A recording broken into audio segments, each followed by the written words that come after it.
Bismillahirrahmanirrahim. Assalamualaikum warahmatullahi wabarakatuh. Eh, ada berita viral yang menghebohkan di dunia pendidikan.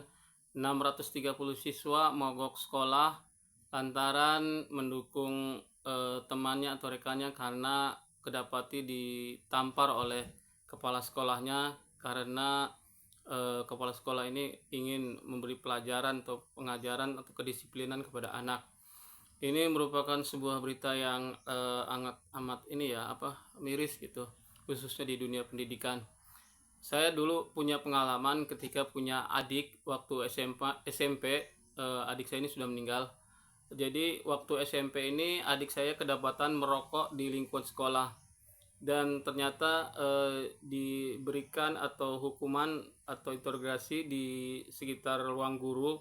Akhirnya adik saya ini diberikan sanksinya untuk diberikan rokok sebungkus itu untuk dihabiskan sekaligus disaksikan oleh guru-guru. Ini mungkin merupakan hukuman yang hukuman yang tidak tertulis ya. Jadi memang itu seperti itu. Dan saya mendengar ini ya biasa saja, mungkin sudah saya kakaknya dan juga orang tua sudah menyerahkan sepenuhnya kepada aturan sekolah.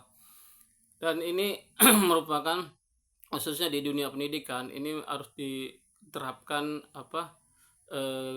ketauladanan khususnya sebagai pengajar, bagaimana memberikan contoh yang terbaik kepada murid-muridnya.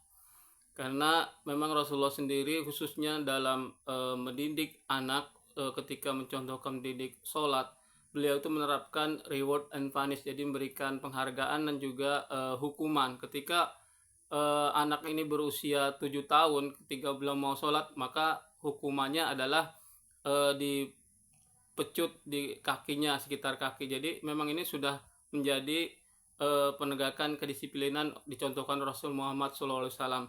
Begitu juga di dunia pendidikan memang kita harus terapkan bagaimana kedisiplinan ini, khususnya guru-guru ini dicontohkan jangan sampai di sekitar sekolah khususnya bapak-bapaknya itu merokok di sekitar lingkungan. Ini menyebabkan tidak sinkronnya tentang ketauladanan terhadap murid-muridnya. Mungkin ini saja. Billahi taufiq wal hidayah. Wassalamualaikum warahmatullahi wabarakatuh.